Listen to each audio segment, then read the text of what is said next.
voilà, de parler d'un concept peut-être nouveau pour certains, peut-être pas pour d'autres. La notion de factoriel. Le factoriel d'un nombre, généralement au secondaire, est vu comme étant le factoriel d'un nombre entier naturel qui, à chaque résultat n, associe simplement une fonction f de n qui est égale à ceci, qu'on appelle factoriel n. Alors, comment est-ce qu'on l'exploite? On sait que le factoriel 1 c'est 1, le factoriel 2 c'est 2 fois 1, que factoriel 3 c'est 3 fois 2 fois 1, ainsi de suite qui donne 6. Et plus généralement, le factoriel n c'est n fois n moins 1 fois n moins 2, ainsi de suite, fois 2 fois 1. Mais là, c'est quand n appartient bien sûr à un nombre entier naturel. Et par convention, le factoriel 0 c'est 1. C'est une convention. Alors la question qu'on se pose, c'est est-ce qu'on peut calculer le factoriel d'un nombre vivant dans R? Oui, c'est possible. Et c'est ce que nous allons faire tout de suite. Alors, pour calculer le factoriel d'un nombre vivant dans R, intuitivement, on va considérer ce qu'on appelle la fonction gamma. La fonction gamma. Donc, moi, c'est la fonction gamma de L en fait. La fonction gamma définie par gamma de x égale à l'intégrale de 0 à l'infini et à la puissance x moins 1 exponentielle moins de dt. Alors, cette fonction est très utile, notamment dans la théorie des probabilités, où elle permet de définir la densité d'une loi gamma. C'est la densité d'une loi aléatoire qui suit une distribution gamma. C'est-à-dire, on dit en fait que x suit une distribution gamma, le paramètre k et k. Bien sûr, k c'est une densité et θ c'est un paramètre d'échelle. Si bien sûr, cette densité de probabilité est fx de x de k de θ est définie par simplement exponentielle de moins x sur θ, x puissance k moins 1 sur gamma de k, n'est-ce pas, θ puissance k. Vous voyez bien que là, le gamma c'est un gamma d'un paramètre, c'est gamma de k. K c'est l'argument qui en fait reste ici pour l'argument, c'est-à-dire on aura k ici à la place de x, gamma de k. Mais là c'est une distribution en fait. C'est ce qu'on appelle распределение en russe. C'est une distribution, c'est un peu comme un partage en fait. Donc, alors, comment faire donc calculer cette intégrale? Gamma de x égale à l'intégrale là. C'est très simple. On va utiliser une technique vue au lycée, c'est la technique d'intégration par partie. Puisque l'application qui a été associée t puissance x moins 1 et celle qui a été associée exponentielle moins t sont continues et le dérivé continue, c'est-à-dire C1, elles sont même plus que ça, elles sont même C infini. Parce que là, c'est une exponentielle, là, c'est un polynôme, sont C infini, donc sont C1. Alors on peut dire simplement que on va poser U égale à t puissance x moins 1, ce qui veut dire en fait que U' sera x moins 1 de t puissance x moins 2. Alors 2 pour la exponentielle moins t, automatiquement V va être moins exponentielle moins 2. Alors gamma de x va être moins t x moins puissance n moins 1 exponentielle moins t entre 0 et plus l'infini plus l'intégrale de 0 à plus l'infini x moins 1 t puissance x moins 2 exponentielle moins t dt. C'est-à-dire ça veut prendre uv là moins parce qu'il y a un moins là. L'intégrale de ça fois ça. Mais à cause de ce moins ici, ça devient plus. Alors, c'est égal. En 0, on a 0 fois ceci. On a 0 fois exponentielle 0 qui donne 0. Et on a limite en plus l'infini. Quand θ en plus l'infini, tout ceci.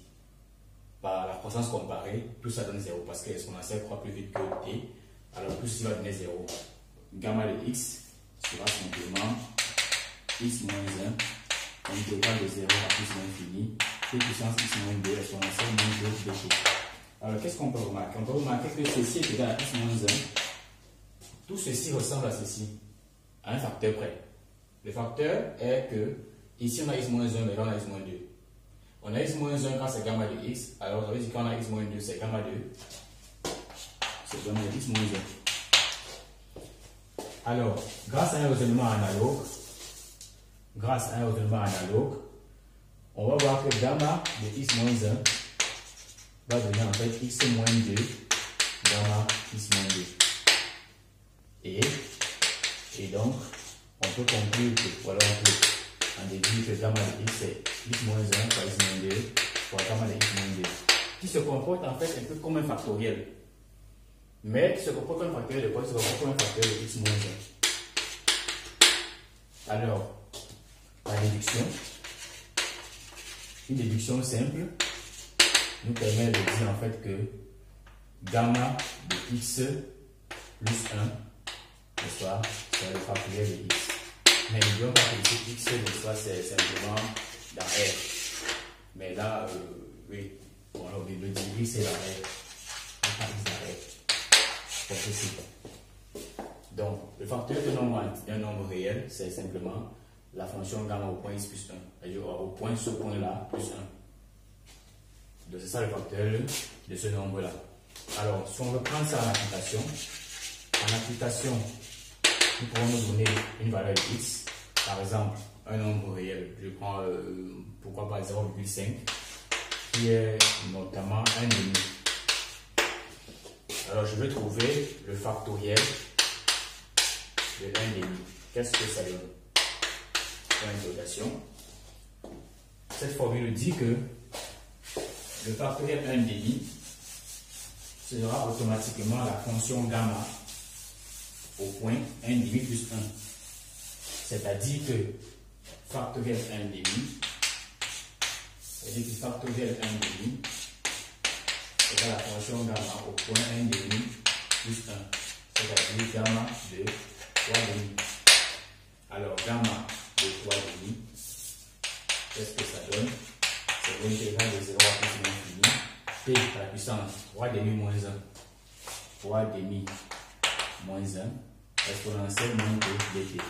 Donc, c'est l'intégrale de 0 à plus l'infini, exponentielle 1 pardon, p puissance 1,5, exponentielle moins 2 dt. C'est une intégrale encore assez facile. Bon, pas si facile que ça à résoudre, mais pas si compliqué que ça aussi. En utilisant notre technique, notre fameuse technique d'intégration par partie, ils vont poser non. Nous pouvons simplement faire un changement de variable. Oui. C'est-à-dire, je pose, alors posons u égale à p puissance 1,5. Ce qui veut dire que u carré c'est p. Alors, si u carré c'est p, automatiquement on peut avoir 2u du égale à dt. Ce qui veut dire qu'on effectue en fait un changement de variable. C'est un changement de variable. L'intégrale qui va de 0 à plus l'infini par rapport à cette variable t deviendra une nouvelle intégrale par rapport à la variable u. Donc gamma de 3,5 sera simplement l'intégrale de 0 à plus l'infini de u exponentielle de moins u carré de u du. Pourquoi?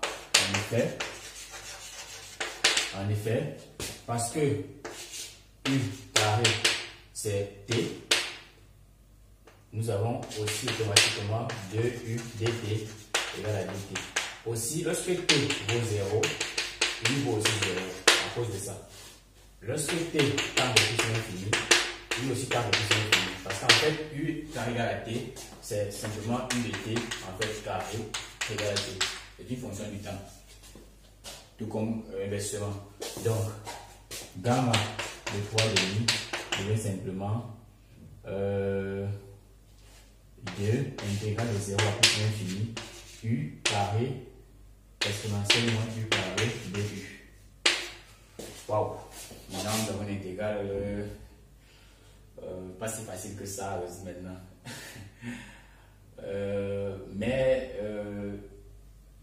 Nous avons toujours en nous cette petite astuce qui nous permet de nous en sortir face à certaines situations quand même compliquées. Là, nous pouvons dire que cette intégrale-là correspond encore à ceci, u fois u exponentielle moins u carré de u. Et quand nous écrivons comme ça, automatiquement, nous allons ressortir là une possibilité d'appliquer la technique d'intégration par partie, en supposant que ceci est une fonction f et là c'est une fonction g.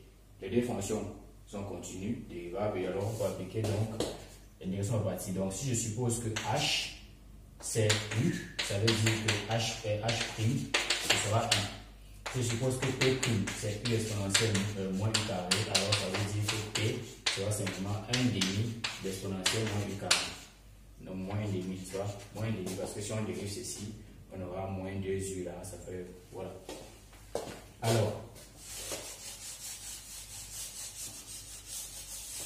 nous aboutissons donc à ceci.